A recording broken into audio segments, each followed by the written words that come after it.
looking around for the truth. All around me I see frustration,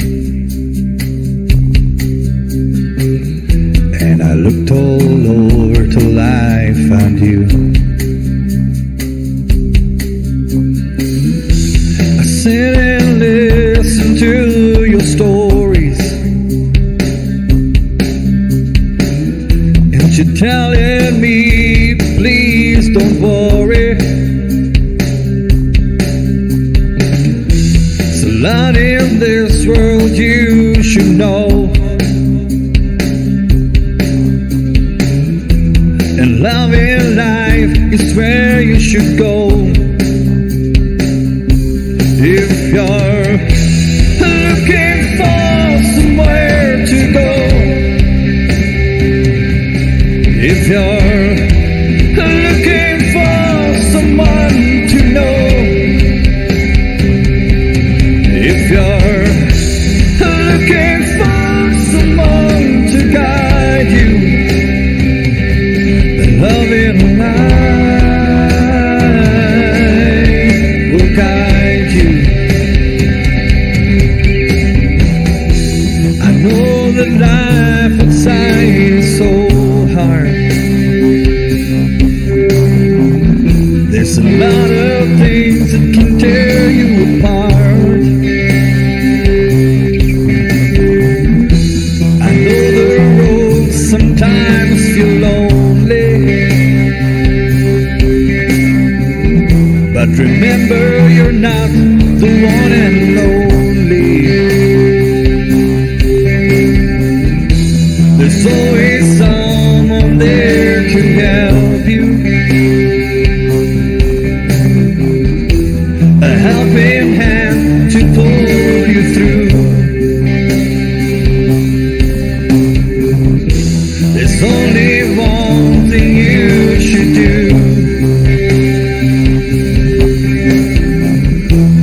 take my hand and join the Love and Life crew. If you're looking for somewhere to go, if you're looking for someone to know, if you're looking for someone to guide you, then let love and life guide you.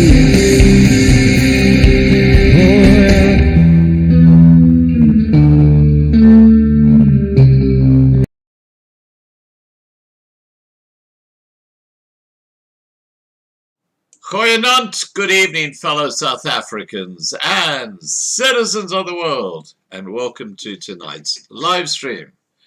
Well, first some admin. Marlena put up a campaign on change.org for basically saying that people should vote to stop unisex toilets in South Africa. And believe it or not, her campaign was removed by change.org for hate speech. You can't make this shit up. Look at this. We're writing to let you know that information you've included in your petition has been identified as hate speech. So it was taken down. This is absolutely ridiculous. You can't even now complain or put in a campaign against something that is woke. So, online censorship has reached new lows, in my opinion, anyway. Now, several months ago, Nat introduced me, that's Nat who runs the forum, introduced me to Jordan Peterson, who is a brilliant analyzer of human behavior. And this is what he has to say about psychopaths, which is the subject of our live stream tonight. Let's listen to that.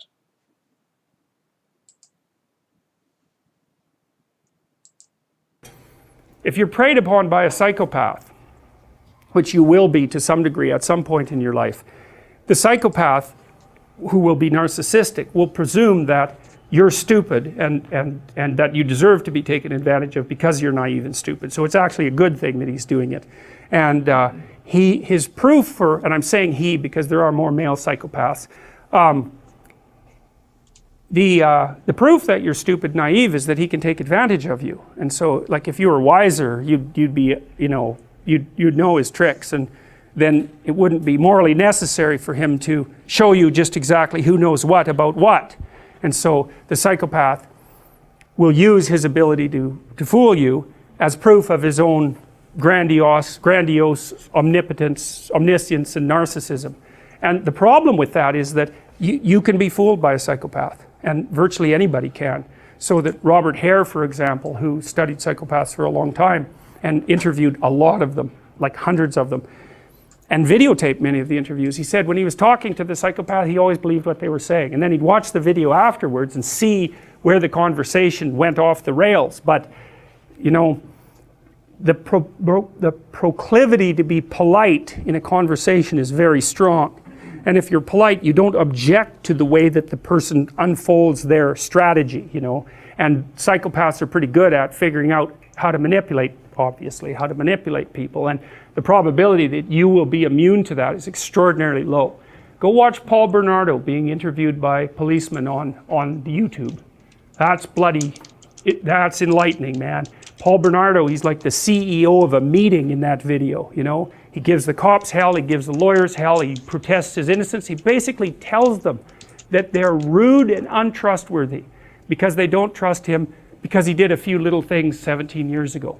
And he gets away with it, a few little things, right? I mean, he killed a bunch of people, including the sister of his girlfriend at the time. And, he was a repeat sexual offender and murderer. It's like, but he basically goes, well, that's a long time ago. It's like, we're past that, aren't we? I mean, I'm having a discussion with you. I'm trying to help you solve some crimes, which, by the way, I committed, but we won't bring that up. And you're accusing me of being a liar. Like, you're not playing fair. What's up with you? And then when they answer, he looks at his fingernails, which is like, that's a lovely little manipulative thing, because it basically means whatever happens to be under my fingernail at the moment is much higher priority than listening to your foolish story. And you watch, you'll see people do that to you. And then you get a little insight into what they're up to. He's very good at that. And so, or he looks outside, or he just looks at his hands, or he looks out the window, immediately dismissive in his nonverbal behavior. It's brilliant. The courts were forced to release that, by the way. But look it up, Paul Bernardo on YouTube. Wow, it's just mind-boggling. He's so good at what he does. And he's good-looking, and he's charismatic, and he can really pull it off. And you can't tell what's happening with the cops and the lawyers, whether they're just letting him play as a routine to get some information from him, or whether he's actually setting them back on his heels. And I suspect it's a bit of both. But it's masterful performance. If you didn't know who he was. All right. So there you go, guys. That gives you a bit of background to a psychopath. I'm going to get my guest on, Dr. Hermann Liebenberg, so that we can actually discuss this subject in far more detail. Here we go. Hi, Hermann. Good evening, Scott. How are you? Good, buddy. How are you? I'm well, thanks. Good to see you again. Yes, indeed. Now, Hermann, tonight we're talking about a subject which is, I've always found fascinating because it's about human behavior. And we're talking about psychopaths, sociopaths, and narcissists. Oh, what a basket of things to talk about. Now, to kick us off, Hermann, what is a psychopath? Okay, well, before I give you, or I let you in on what a psychopath is, I need to make it clear that the field is very broad in terms of what we're going to discuss tonight. And there's a lot of differences in terms of literature, research outcomes, and so on. So it's very difficult to find an exact causal factor or to pinpoint exact things. It's more a spectrum of things that we discuss. And it's literally a minefield because of all the literature and research that people has done in the field.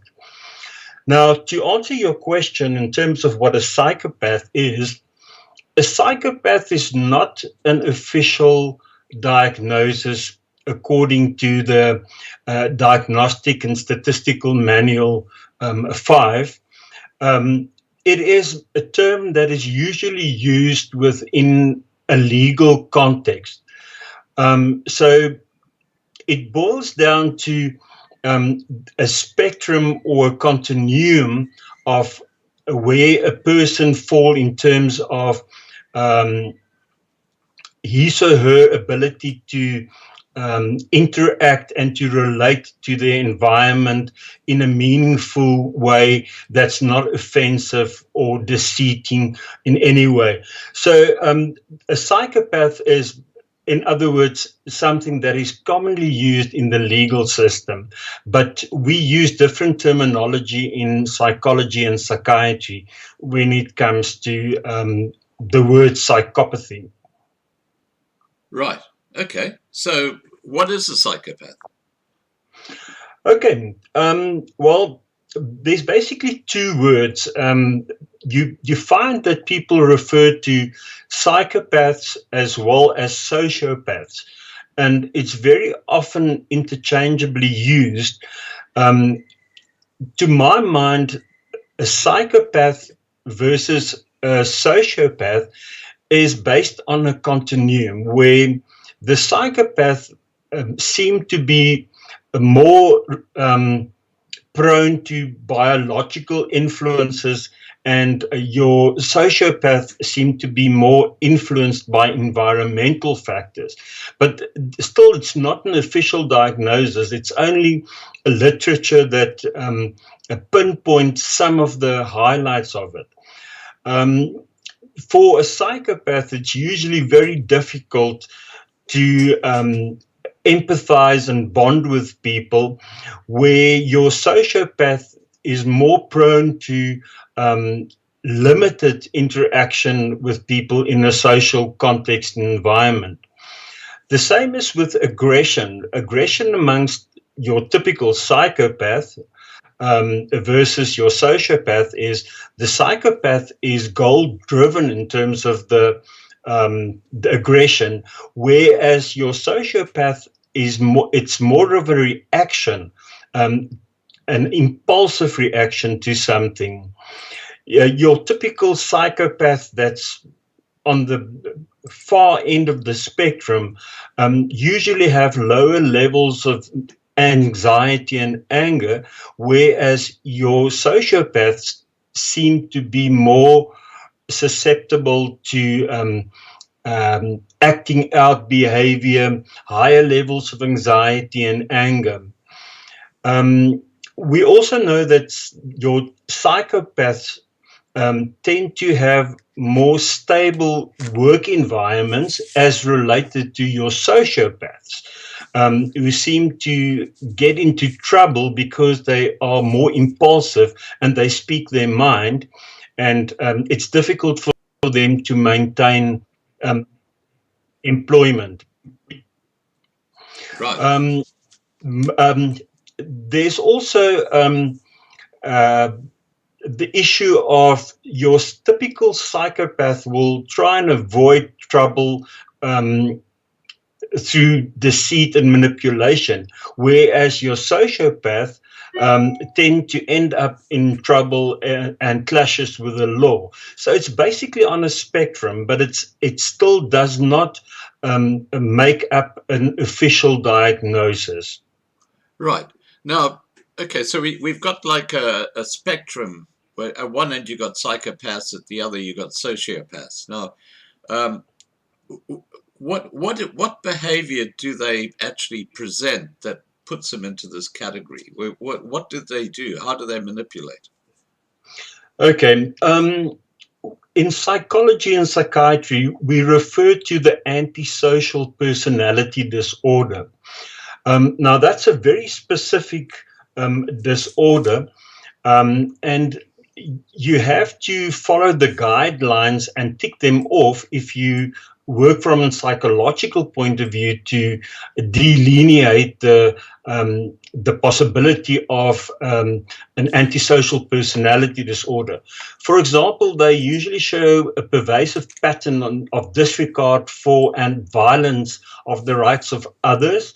It occurs usually since the age of about 15 years, and it's indicated by 3 or more of the following features. The first one is a failure to conform to social norms, disrespect, repeated performing acts that are grounds for arrest. They're deceitful, they tend to lie a lot, they're usually very impulsive, and they fail to plan ahead. Irritability and aggressiveness is usually indicated, as indicated by repeated physical fights and assault, for example.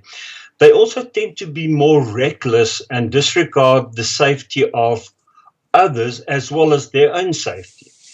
They're consistent, irresponsible, as indicated by repeated failure to sustain consistent work behavior, as I already mentioned. And they tend to not honor financial commitments or obligations. And the most important of them all, to my mind, is the lack of remorse. It's almost as if the brain does not have the ability to show any remorse in terms of what they've done.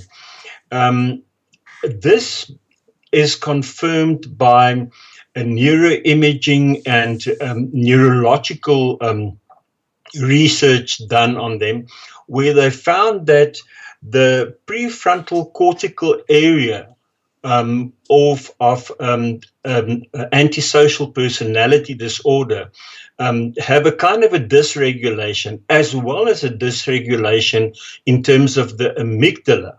Now, the amygdala is associated with fear, anxiety, more primitive responses, and the frontal lobes of the brain is more responsible for feelings, empathy, love, care, and those kind of things, which they lack.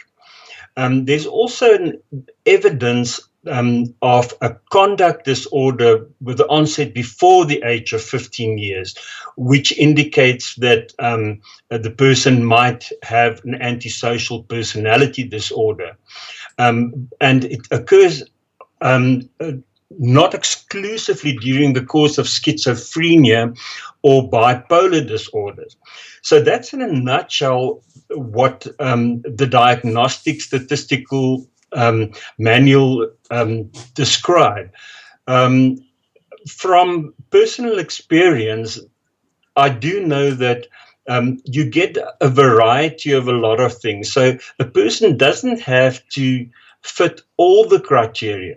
Sometimes they only fit some of the criteria. A personality disorder is very specific in the sense that it affects the persona, and the person that suffers from that personality disorder is not even aware of it. For them, it is pretty normal to live like this. They don't know anything else. So that makes it even more difficult when it comes to treatments and so on. Right.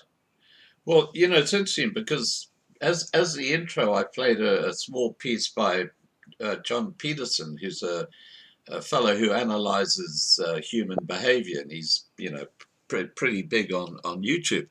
And he referred to the case of Paul Bernardo, who is a Canadian who was involved in killing people and raping people and this sort of stuff. And you can actually look this guy up. I've done it. You can see the police interview that Paul Bernardo had.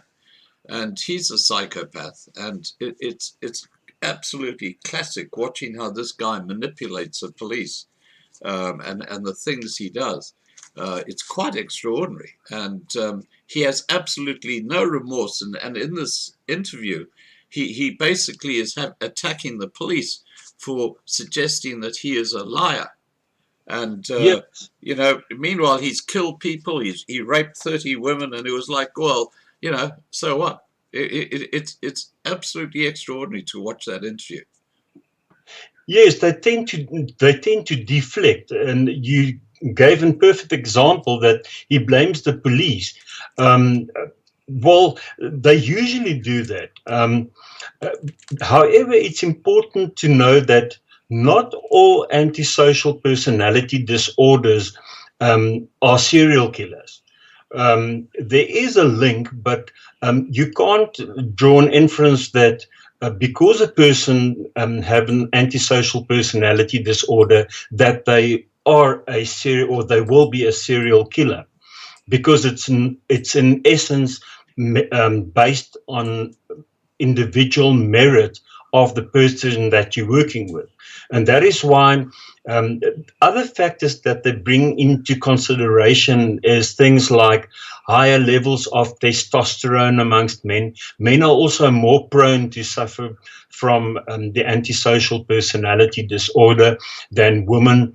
Um, they they bring in um, as I've mentioned, the neurological side of it, and very clearly they indicate childhood trauma. And to my mind, there is a specific genetic and environmental influence, which is commonly referred to as epigenetic. Now, what it basically means is a person might be genetically predisposed to a specific kind of persona or personality. And if the influences from the outside, social environment, abuse, violence, neglected, all those kind of things, if it interacts with the underlying predisposition, it can trigger a person to go into an antisocial personality disorder. However said, there are research that refer to genetic predispositions that's inherited. Um, but I think it's safer to say that it's epigenetic. So genes and the environmental influences play an important role when it comes to that. Right. Now, okay, you've mentioned basically the synopsis of what makes a person a psychopath or a sociopath. Is there anything you want to add onto that? You know, the things that actually cause a person to become that way inclined. And anything else you'd like to add to that before we move on? Yes, definitely.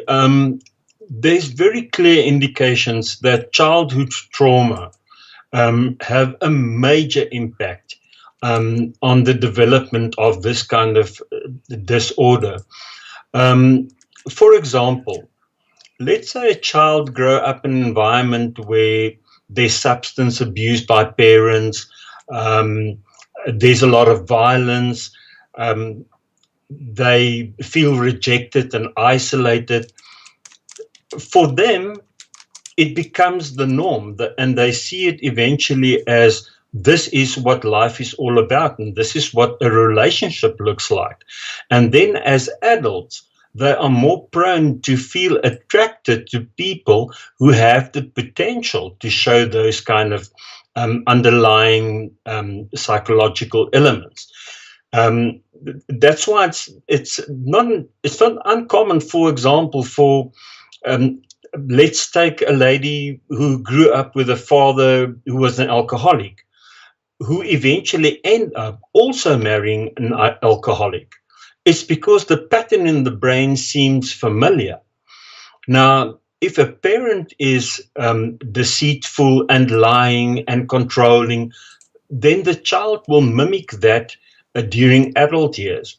So it can refer to developmental issues that's at play in creating this kind of a disorder. Right. Okay. Now, how do you make a diagnosis if you suspect that a person might be suffering from antisocial personality disorder?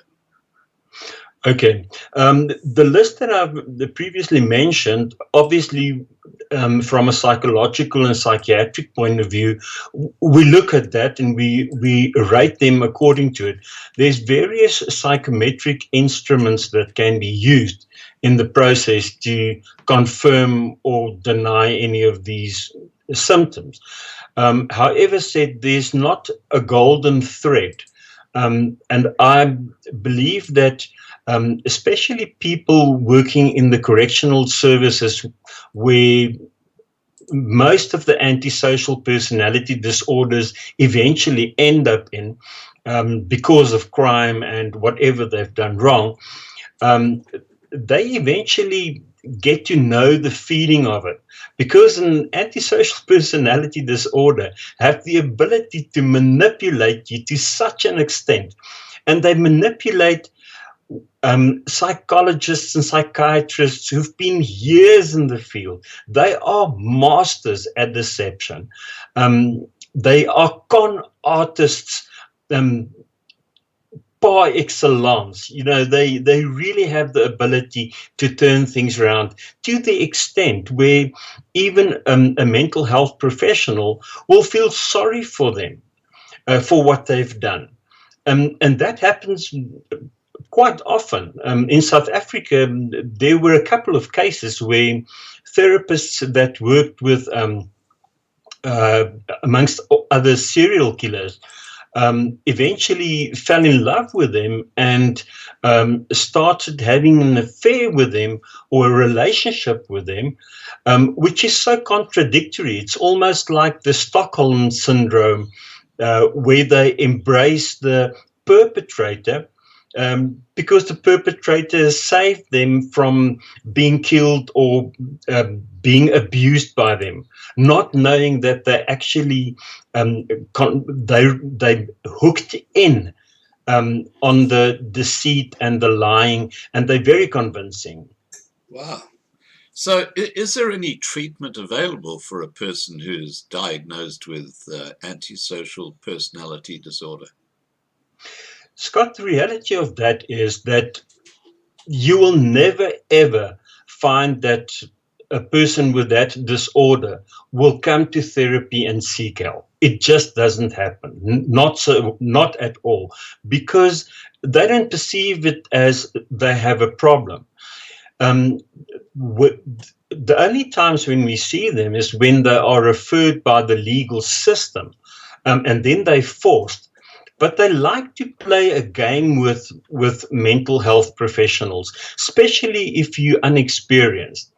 For them, it creates pleasure to play around with words and to con you into buying into this, let's call it, narrative, which makes it very difficult. So I trust the more experienced psychologist and psychiatrist when it comes to it, because they don't fall for the nice talk. Obviously, if you have the background and you have collateral information, which usually comes out in court cases, then you have a better understanding of what they are capable of. Right. Now, look, there's one thing that I've always known from experience from being a little boy, and that is that when I was a 6 or 7 year old, I've forgotten how old it was exactly, I told my mother a porky pie, and you know, she caught me out the next day because I'd forgotten the porky pie, and you know, so I basically was in a bad place, and it's one of life's experiences. You don't tell porky pies.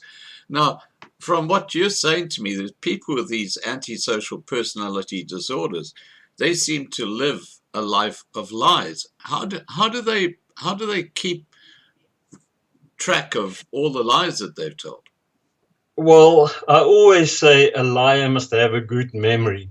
You get your high functioning antisocial personality disorders and the low functioning. The high functioning ones are very clever at remembering what they've told you, and they can convince a lot of people to believe the same way they see and perceive things. They masters at that.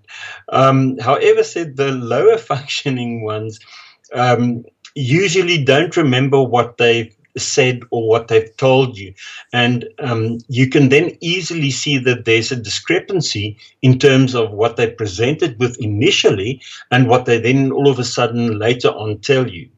However, said, not all liars, whether it's a white lie or a bigger lie, is considered to be an antisocial personality disorder. One should be very careful not to overdiagnose. The prevalence of antisocial disorders varies hugely in terms of research, and it's rated about 3 to 4% on average of the population, of which only 1% seem to be really suffering or having an antisocial personality disorder. Right. Now, you mentioned at the very start about people who are bipolar. And I actually met a fellow who was bipolar about 20 years ago now. And he actually phoned me up. I had a web building company, used to build web pages for the internet.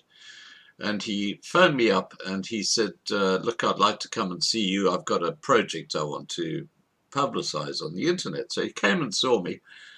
And he had a clapped out old LDV or like a truck outside my office.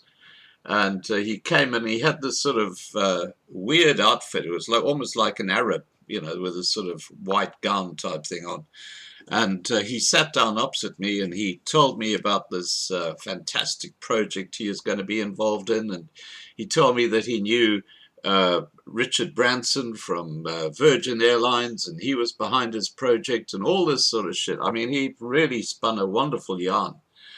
And so anyway, the long and the short of it was that I started building this web page for him and sent out the invoice for the initial work. And, you know, he came back and saw me about 3 or 4 days later, and he gave me a whole lot more material to put on the website. And then he said, oh, look, in a couple of weeks' time, I'm going to Branson's Island, and I'm going to be spending time with his son because he's a good friend of mine.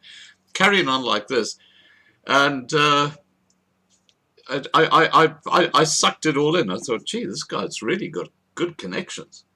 And then I sort of tried to follow up on the payment of my invoice, and he suddenly went very quiet. Now, I've done a whole lot of work for the fella. So what I did have was, because we set up a domain name for him, was his physical address. So over the weekend, I actually decided I'd drive out there to see if I could see the guy, to see what the heck's going on, because he hadn't been getting back to me. And I knocked on the door, and this elderly woman came out, and she said, can I help you? And I said, yes. I said, I've forgotten what his name was, but so-and-so's come and seen me, and da-da-da-da-da. And he's asked me to build a web page. He's got this project he's doing in Fiji and all this sort of stuff. And she put her head in her hands and said, oh, no, not again. And, you know, she said, how do I believe you that you've done all this stuff that you've say hasn't been paid for? And I said, well, it's interesting. He keeps on referring to Richard Branson and his son. And she said, oh, no, okay, now I know you're telling the truth. And then she told me a story. And she said that she used to live in a beautiful home in an upmarket suburb of Brisbane. And her son, over the years, had done this so many times she'd lost count, where he had basically made up the story and then started incurring costs and stuff, and she's basically bankrupt. She lost everything because of all these costs that he had brought onto her. And she said, my son is bipolar, and you know, when these high moments, he's living in a fantasy world and he does exactly what you talked about, but then when he breaks out of it, he just disappears. Now that is, I'm talking about this because I've experienced it firsthand. Yes. What do you have to say about that with people who've got those sort of psychological diseases? Well, the first thing is I question the diagnosis of bipolar. It sounds more to me like um, what we refer to as your borderline personality disorders, where they they can they sometimes present as if they have manic episodes and depressive episodes, but they're all over the place. And they also very comfortable in telling lies. Um, However said, there's different dynamics to a borderline personality disorder. But I question bipolar because what you describe is typical behavior that fits an antisocial personality disorder. So, but we also know that they can have a secondary or other comorbid disorders as well. But in the case of antisocial personality disorder, um, as I've said previously, it does not occur exclusively during the course of schizophrenia or bipolar disorder. So I definitely question the bipolar disorder. Unfortunately, it's an highly overdiagnosed condition worldwide. The true incidence of bipolar disorder is more or less the same as schizophrenia, which is not more than 2% of the population. But every Tom, Dick, and Harry that I see come to me with a diagnosis that somebody else made of bipolar disorder. So it's become a fashionable statement, and they're kind of very proud of telling you, I'm type 1 or I'm type 2. Um, when they tell me, I usually ask them, are you type 1 or type 2? I don't ask them if they have bipolar. And then they will say to me, oh, I'm type 1. Then I say to them, type 1 what? And then they say, bipolar, of course. So, um, yeah, the poor lady, she's been scammed out of it. And obviously, he doesn't have a conscience about it. No. Done it with you. Yeah. And that he's going to do it with the following person until he's caught. And when he's caught, he will blame somebody else for it, if not her. Well, I just want to pick up on something you're saying, and that is that, okay, you say about 4% of people suffer from psychosis, and 2 or 3% suffer from bipolar. You've got 2 or 3% who is schizophrenic, and etc. etc. We're starting to move up to a fairly big percentage of the population here, aren't we? We do, however said, it is a big part of the population, and unfortunately, it is on the increase. But I think it's on the increase because mental health professionals see it as an easy way out, and in South Africa, in particular, not to badmouth anyone in terms of that. Bipolar disorder is considered a prescribed minimum benefit when you have a medical aid. So very often they make the diagnosis knowing that it's not the correct diagnosis because the medical aid will pay for it.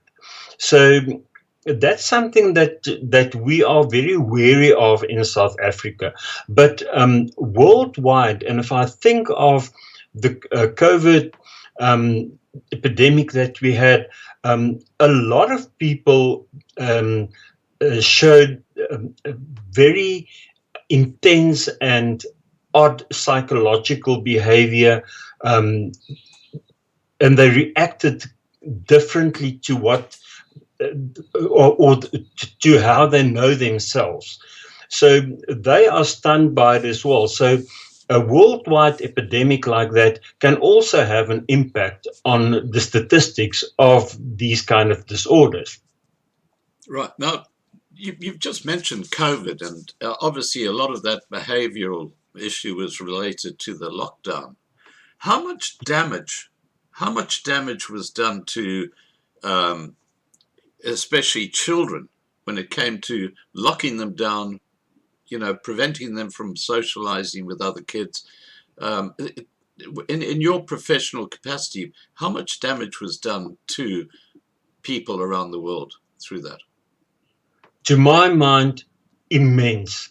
The magnitude is beyond comprehension. For example, just to highlight one aspect, let's say there's an abusive father or mother.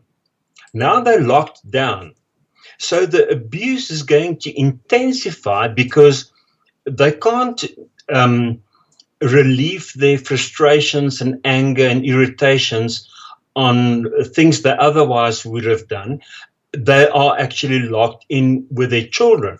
So children then suffer at the hands of a parent or parents who are in conflict with each other and who become abusive.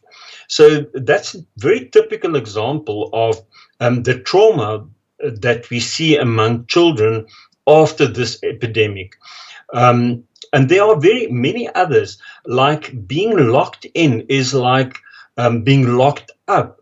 And a lot of people presented with a major depression, uncontrolled depression, anxiety, a sense of hopelessness, suicidal ideations, attempts.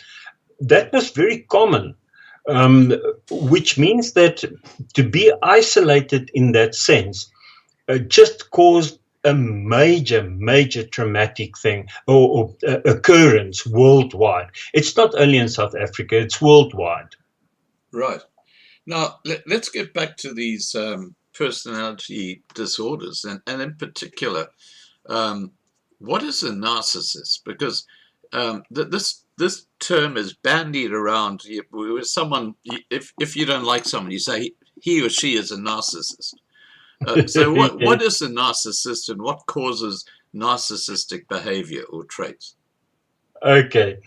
Once again, according to the Diagnostic and Statistical Manual that we work, or we work with it as a guideline, your narcissistic personality disorders. Remember, there's a disorder, but some people only show traits of it.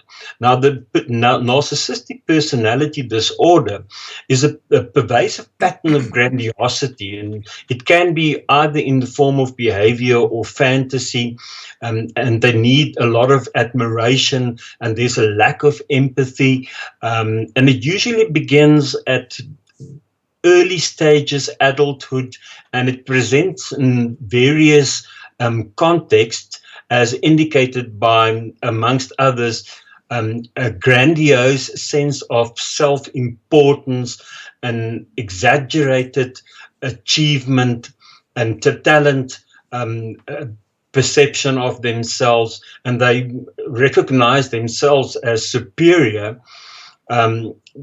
Sometimes there's a preoccupation with fantasies of unlimited success, brilliance, beauty, ideal love. They require a lot of excessive admiration. That's also, and if they don't get it, they will manipulate you to show that kind of admiration. And they have a sense of entitlement, which is very common.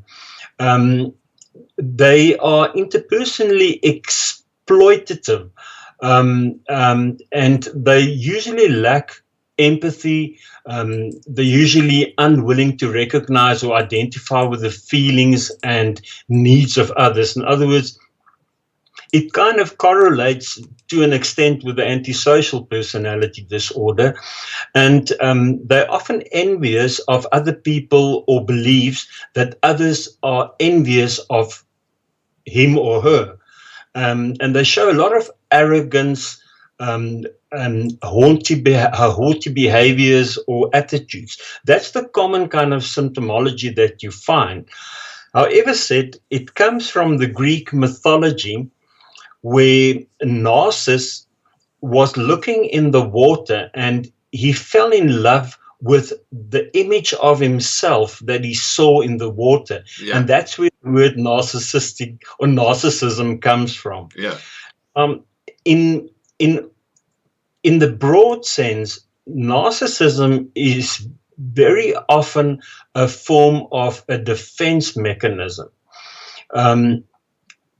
And it can relate back to childhood, and it usually does, where the child is either made believe that he or she is unique, superior, above all the other children, or the exact opposite, where the child is put down and humiliated and abused, either physical, sexual, or emotionally, verbally. And then as a defense mechanism, they have this grandiose perception that they create towards other people. But usually they have very fragile egos. And typical of narcissist behavior is that they don't knock on your door to come for therapy. They will come to you because they have either anxiety or depression or suicidal ideations.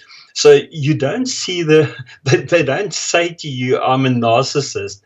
And it's very, very, very difficult to treat them.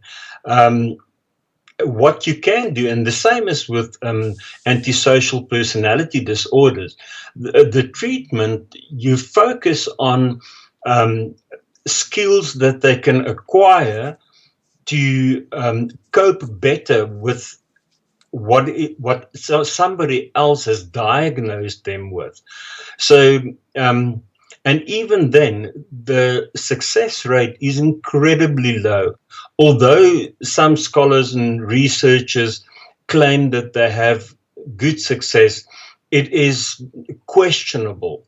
There are various therapeutic interventions that's used for both these disorders, but the overwhelming research does not indicate that they can definitely not be cured from it, but they can, to an extent, be coached into directing the behavior in a more positive way.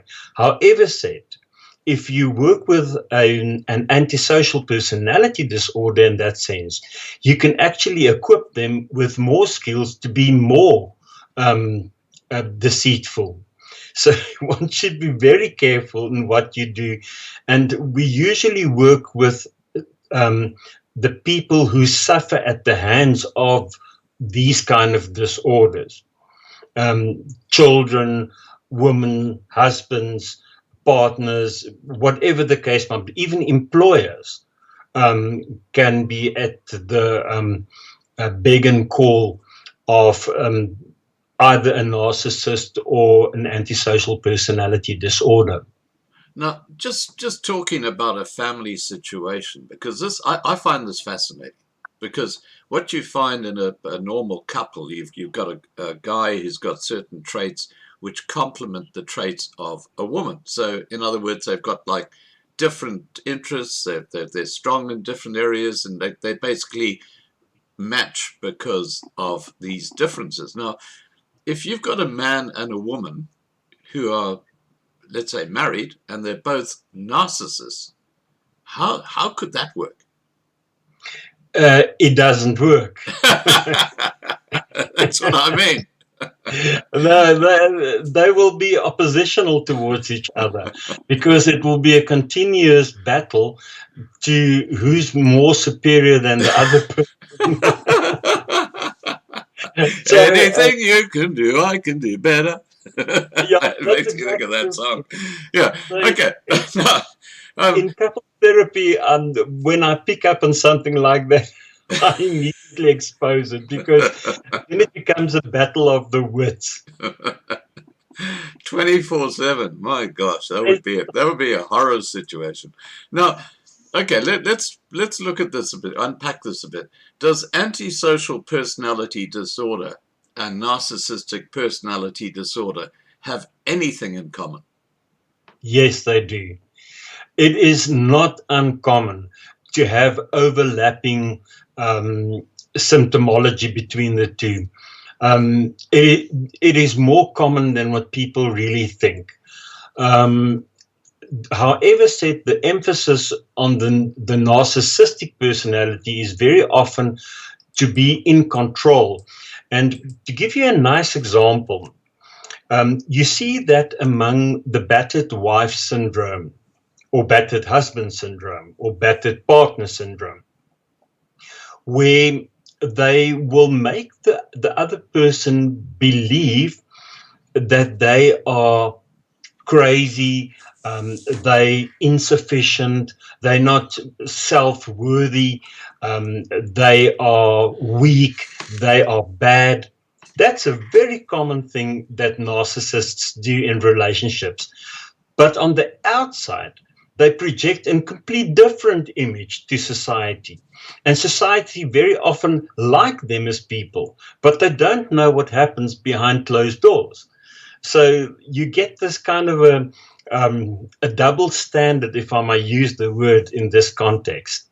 And that's commonly found amongst more the narcissistic personality disorders, or those who have traits of personality or narcissistic traits. We also refer to malignant narcissists. It's not an official diagnosis, but when we refer to malignant narcissists, it usually indicates a narcissist who does have the personality disorder. Whereas the traits, you will find that they will have a mixture of some other comorbid conditions that supports the narcissistic traits.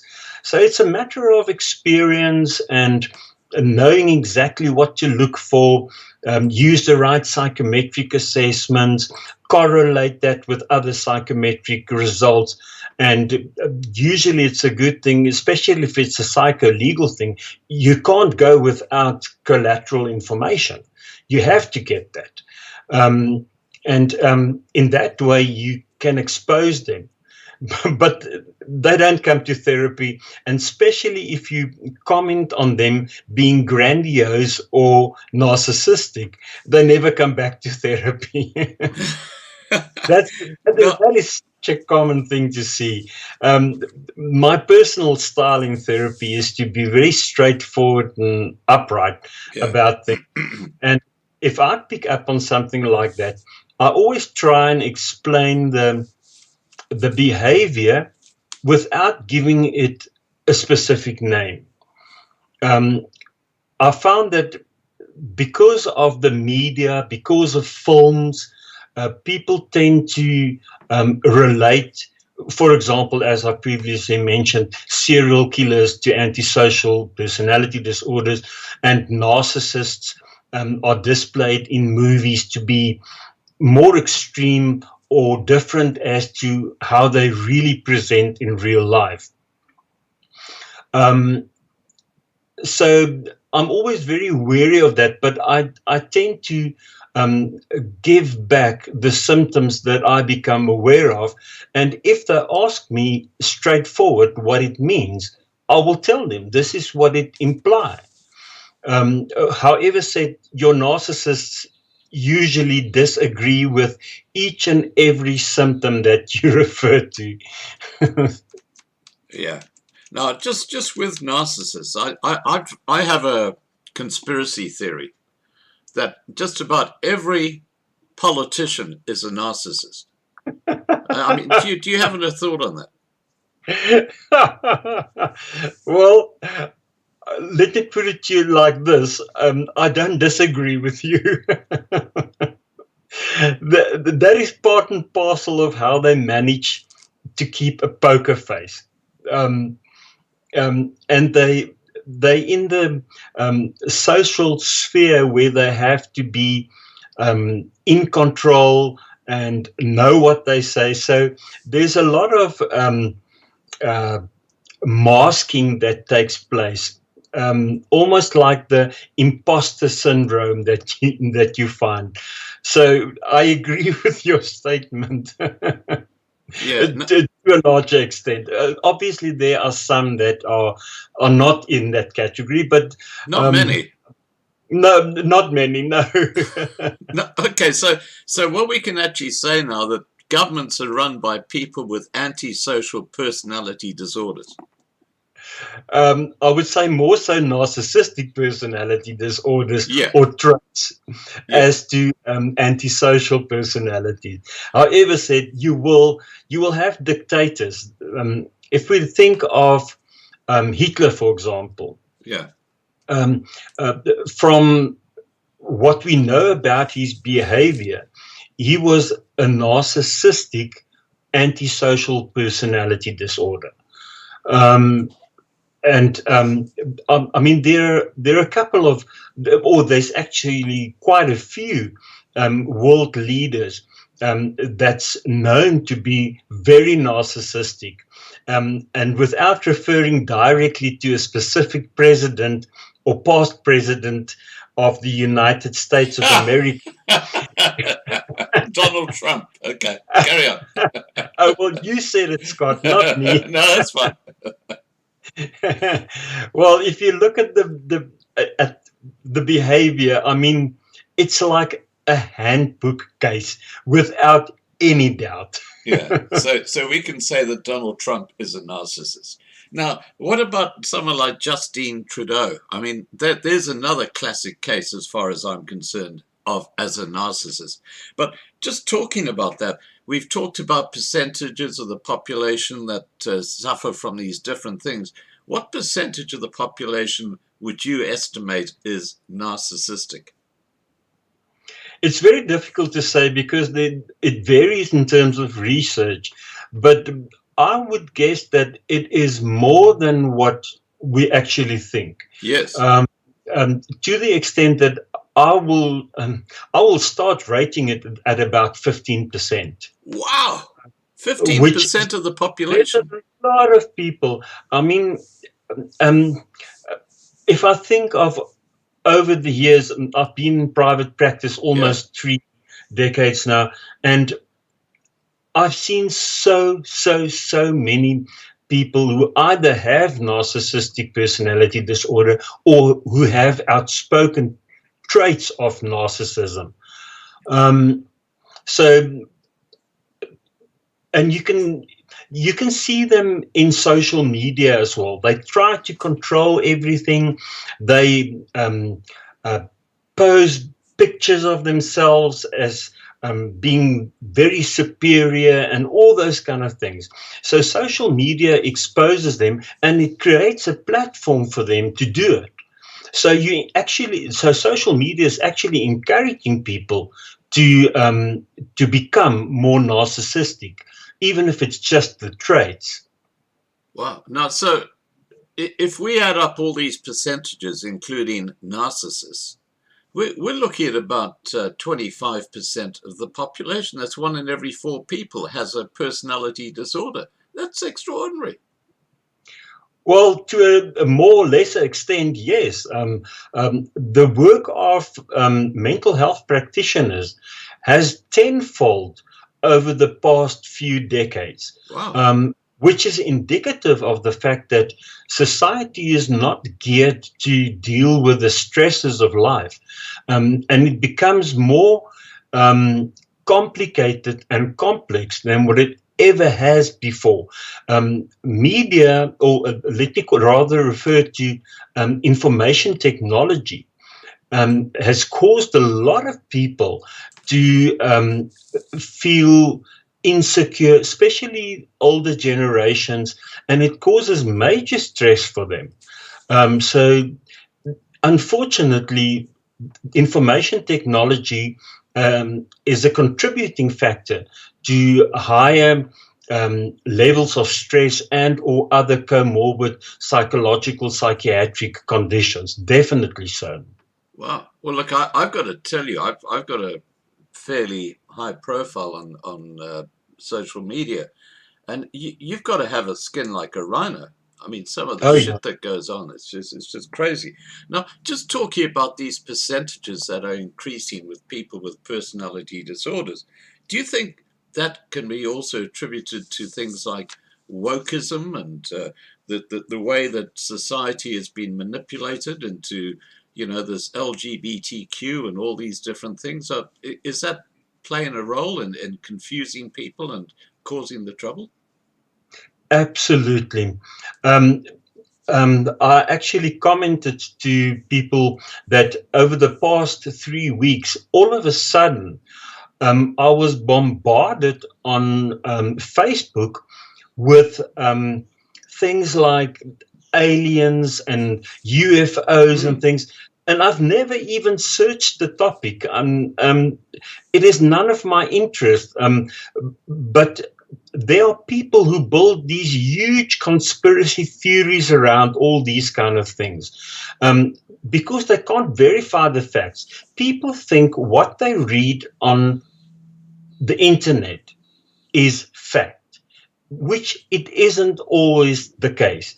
There's a lot of misleading information, and it takes a kind of a discourse in terms of people start believing certain things that they otherwise wouldn't have, and they kind of divert from their original identities, and they see it as a platform to advocate their beliefs and identities and whatever, which is actually a pity, because I think a lot of those kind of things should be personal. People think it is okay to check in at a restaurant and tell people exactly what they've had for dinner and take pictures of it. I mean, really, I'm not interested in having a look at prawns if I can't have it myself, you know. I've seen some of the most ridiculous things on Facebook pages. I mean, I just don't want to go there. No, I mean, sure, no, it's just crazy. You can't make this shit a up. lot of confusion. Now, Herman, this term gaslighting, which we now hear commonly, what does gaslighting mean, and does it relate to antisocial personality disorder or narcissism? Yes, definitely. There is correlations between both of those personality disorders and gaslighting. Where the term gaslighting came from was a movie it was in 1944. Ingrid Bergman played in the movie, and what her husband did was, or she would climb up the stairs and the lights would dim, and she would tell him that the lights dim when she climbed up the stairs. And he was actually sabotaging it. He was creating the lights, or he caused the lights to dim in order for her to believe that she's crazy. And he would use it against her by saying that you're crazy. It doesn't do that. But he was actually creating it. And that's where the word gaslighting comes from. Now we see that very, very pronounced in divorce matters, battered wife syndrome, parental alienation, and all those kind of things, where they manage to instill a perception or an indoctrination in the spouse or partner to believe that they are actually not capable, that they are not acceptable, and that they can only be accepted by the perpetrator, either male or female, whoever it is that uses gaslighting. And if I tell you every day you are bad, I can guarantee you that after a year you will tell me that you're bad, and you will try to convince me that you are bad. And that's exactly what gaslighting does, to the extent that they become alienated from friends, family, society, and the perpetrator almost control them, and they get a lot of joy out of it. Now, there's an interesting dynamic around it. So when they do the gaslighting, there's usually a conflict, and you find that the people who are gaslighted start doubting themselves. Usually then there's conflict. Eventually they go into the honeymoon phase, and the gaslighter will apologize and say, I didn't mean it in that way, or rationalize it in some other way. And then the abusive cycle carry on.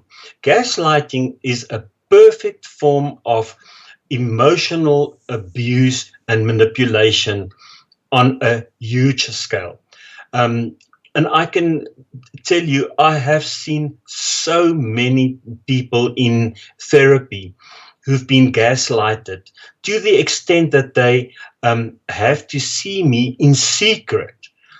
Because if the gaslighter finds out that they see me, they will be in big trouble. Because the gaslighter doesn't want them to become empowered. They want them to be submissive. They almost become sadistic in that way. And it can really stretch far beyond our imaginations.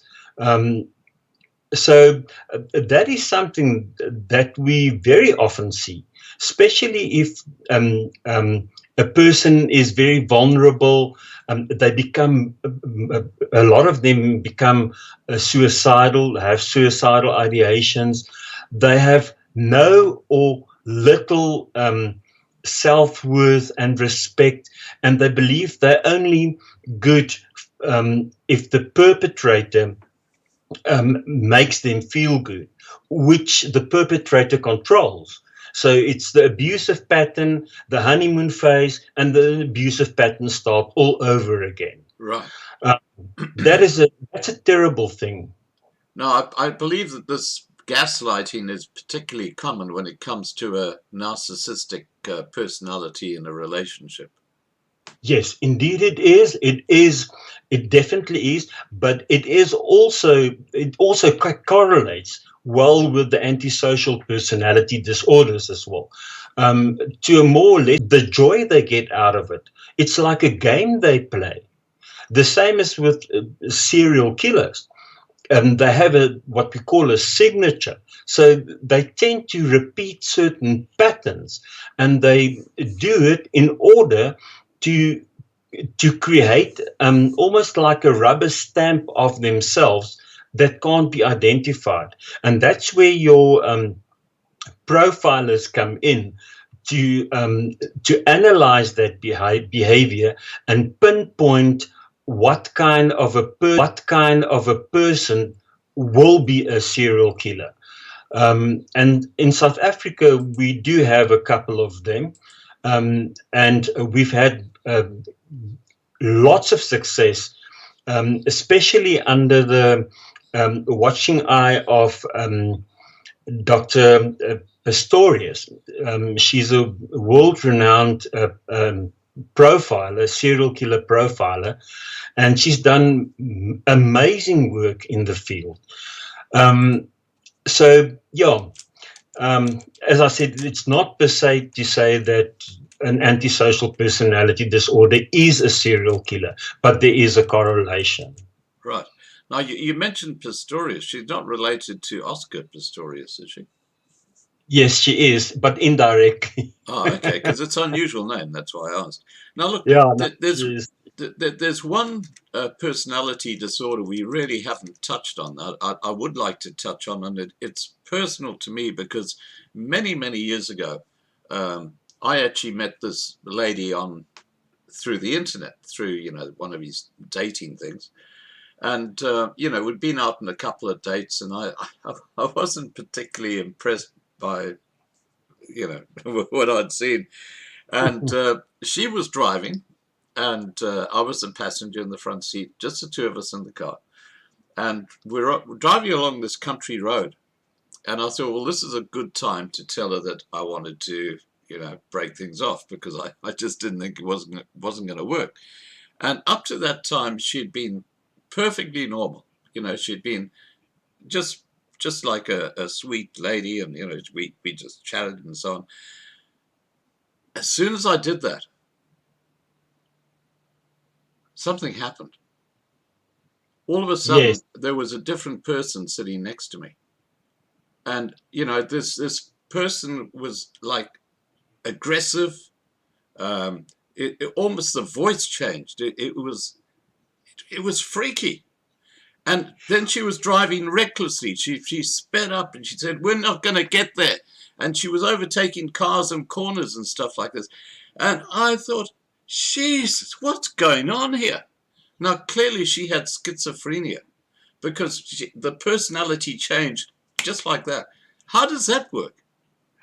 Okay. To analyze based on what you've shared with me, it's not schizophrenia. It is, she suffered what we call a narcissistic injury.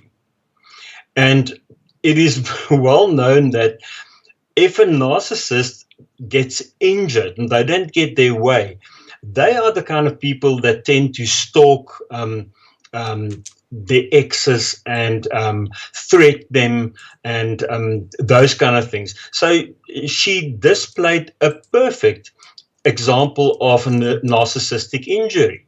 Up until that point, she was okay and in control, and all of a sudden, you gave her the blow and you injured the person in an almost like you've injured the ego of that person. So that's what's happened there. Don't try it when she's driving ever in the future. Yeah, well, I learned one thing is if you're going to break off a relationship, make sure it's in a safe setting. Yes, indeed. And in a public setting too, because you don't want to do it in the kitchen. Yeah. Preferably via one of the social media platforms. Yes, exactly. Oh no! Look, that was a absolutely freaky experience. Now, I can imagine. yeah. Now, just in wrapping up, and I got a couple of questions for you here too that I'll put to you in a second. But do you have any advice to parents, family members, and the bigger social community in how to deal with a person or people who display any of the symptoms and/or diagnosis of antisocial personality disorder and/or narcissistic personality disorder or traits? Yes, indeed. Well, it starts with the first step, and that is to acknowledge the fact that there's something going on. If they don't acknowledge it, they will just carry on with it, and it will become integrated into their persona. So first they need to validate that, and validation takes place via consultation with a mental health professional. I usually advise them to trace back old friends, rekindle friendships, make sure that they have a support system, help them to become independent, because the narcissist will do anything in his or her power to prevent that person from becoming independent. Because if they're independent, they're not in their control anymore. So I encourage them to become independent, seeking a job, because in most cases they prohibited from working and all those kind of things with all kinds of excuses and reasons. And when it comes to family members, to find people that understand. Obviously, a mental health professional with empathy will help them to understand what has happened to them and to be open, because what happens in the office of a mental health professional that's registered at one of the councils, we have to abide to certain ethics, and the one is confidentiality. So and that's very important, because they usually don't know who to trust, because the person they've trusted has actually exploited them in a way. So you have to work very hard in therapy to gain their trust and to guide them through the system. And they should, if it becomes a major problem, they should even consult with a lawyer or get an interdict, because typical to the narcissists and even some of the antisocial personalities, they tend to threaten them, to kill them, and they will tell them, I will rather kill you and myself as to see you leave me. And usually when children are involved, a person will remain in the relationship because of, for the sake of the children, which is actually not good, because the children are then exposed to an imbalanced or dysfunctional relationship, and they will mimic that behavior later on in life. So it causes children to be harmed and traumatized badly in a situation like that. But the bottom line of it is to get help. Very often, and with the same with both the personality disorders that we discussed, sometimes the psychiatrists prescribe either antipsychotic medication, mood stabilizers, antidepressants to curb the effect of anger and outbursts and impulsive behavior. So sometimes you have to use a different avenue to contain the person who's acting out. And the same for the people who suffer at the hands of these kind of personality disorders. They very often need to be seen in therapy and help them to discuss ways to manage the system in a confidential setting, give them guidelines, guide them. So there's a lot of work, but they also have to reciprocate on the advice that a counselor or a mental health professional give them, not per se to say that we give instructions to the people that we work with. We suggest certain things, and by merely questioning certain things, people tend to accept and understand certain things better, as to confront them with, you have to do X, Y, and Z, because it's not your place. A question that you pose is an indirect direction that you give. Right. Especially with children. When children are at the hands of these personality disorders, they definitely need to be seen in either play therapy, parental or guidance, or any of those kind of things. You want to prevent them from developing what we refer to as complex trauma as an adult, because complex trauma is so much more difficult than post-traumatic stress disorder to manage. And children end up with those kind of psychological or psychiatric symptoms or disorders. Right. Well, I can tell you that I actually suffered from PTSD when I was a lot younger. I went through an event which was pretty life-changing for me, and it's the most horrible thing. It is the most awful thing. And yeah, look, that's a story for another day. But look, just talking about depression, what percentage of people walking the streets today are on some kind of antidepressive drug, or because apparently that's very addictive, isn't it? No, that is unfortunately a myth. Antidepressants are not addictive. It's actually life-saving, but it's definitely not addictive. Your tranquilizers and those kind of things, and sleeping tablets and pain tablets, that's what those I'm thinking of. Addictive. Yeah. But your antidepressants definitely not. And I won't say I'm pro-medication, but I do believe that in certain cases, medication in combination with therapy is the best option. And I will then always refer the person that I see to a psychiatrist to prescribe psychotropic medications. and you kind of get to know the psychiatrist in your area. That you find those that give them a whole shopping list of medications, the one contradicting the other, and you get those that's more conservative. Now, I prefer the more conservative ones because you don't want zombies to walk around. And antidepressants does, in some cases, not all the cases, not the majority, in the minority, it does have an adverse effect, but that's in the minority, far minority. So there's a lot of research that has indicated that the use of antidepressants, in specific the SSRIs, are on the long run good for a person in terms of preventing certain other conditions. And therefore, I do see the role of medication if needed, but not as a cop-out or as a quick fix. Yeah, okay.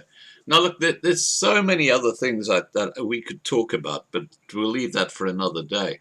I've got two questions here for you. Urban Prepper has asked, how does a normal person respond to narcissists, psychopaths, and sociopaths? A normal person that doesn't have a link with them will kind of usually brush them off or ignore them, or if they are more prone or susceptible to criticism, they might feel offended by them. But you must keep in mind that both these two personality disorders, they kind of choose and select their victims, if I may use the word. However said, in a work environment, it's also common, but there it's a battle of the wits. They want to outshine and they want to be the best, and they don't mind to walk over other people to get there. And that is a major problem in corporate companies. And you find that a lot of people with no social or interactive skills they tend to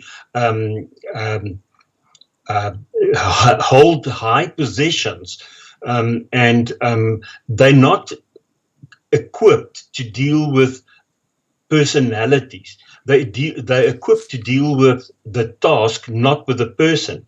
Now, if you have an unmotivated person, you will not accomplish the goal successfully. So that's why I always believe it's important to see the person who does the work to get to a certain goal. Right. If it answers the question. Yeah.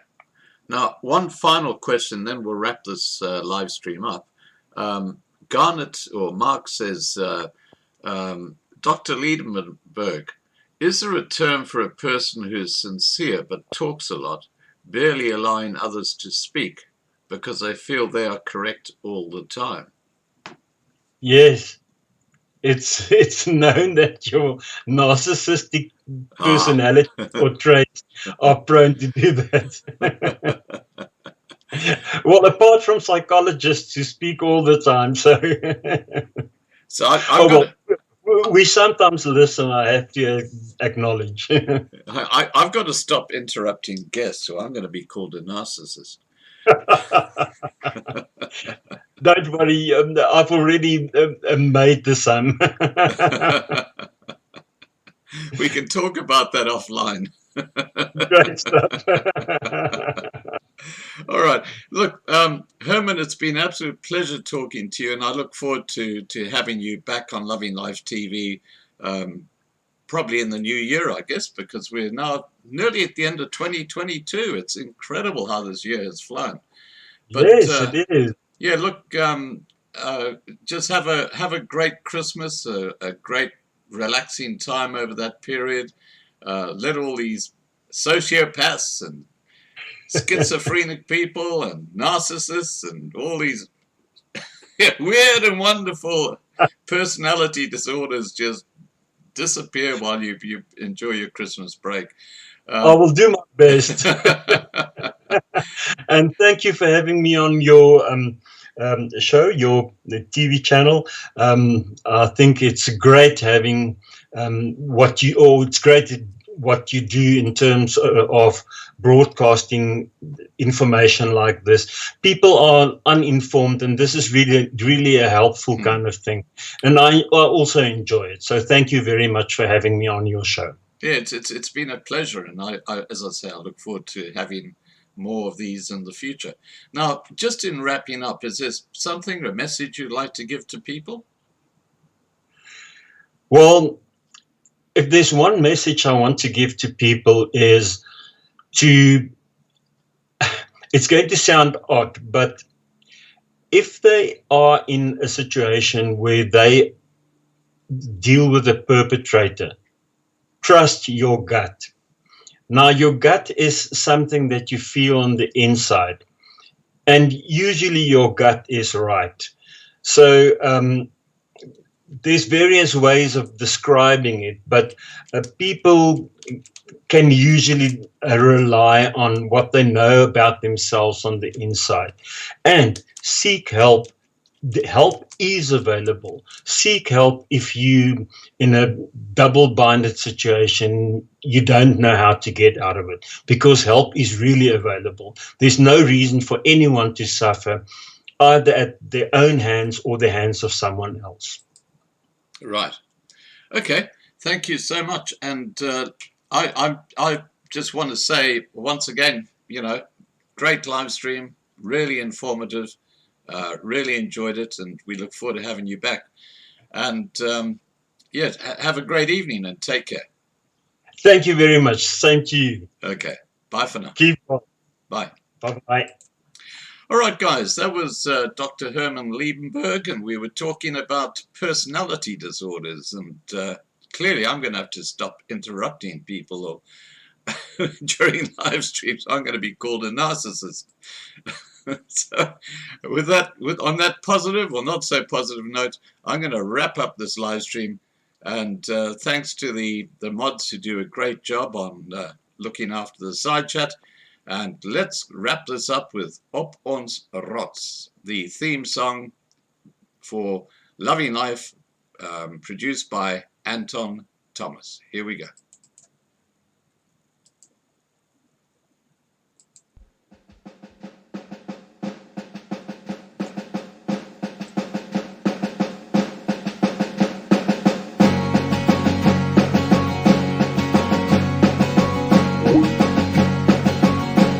Ons loop hand aan hand op goue warm sand, so baie wat ek wil hê, so baie dit brand. Ek staan op my rots met golwe wat bots. Ons het geen vrees, want hy is in beheer. Ons sien al die planne van goddeloze manne. Ons weet hulle gaan nie wen nie. Dis geskryf soos 'n duif. Ons sal wen, aanhou glo, want hy is in beheer. Waai sterk, dis kragte wat werk. Die gevoel in my hart, dis vrees wat wil brand. Ons is boere met trots, met my hand teen my bors. Ons ken geen vrees, want hy is in beheer. Ons sien al die planne van goddeloze manne. Ons weet hulle gaan nie wen nie. Dis geskryf soos 'n duif. Ons sal wen, aanhou glo, want hy is in beheer.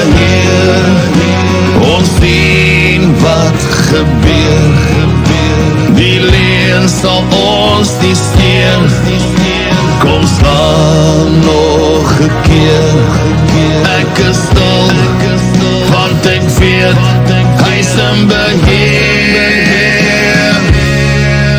Ons sien al die planne van goddeloze mannen.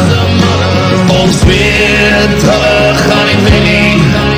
Dis geskryf, soos 'n duif. Ons sal wen, aanhou glo, want hy is in beheer. Ons sien al die planne van goddeloze mannen. Ons weet, hulle gaan nie wen nie. Dis geskryf, soos 'n duif. Ons sal wen, aanhou glo, want hy is in beheer. Ja, hy is in beheer.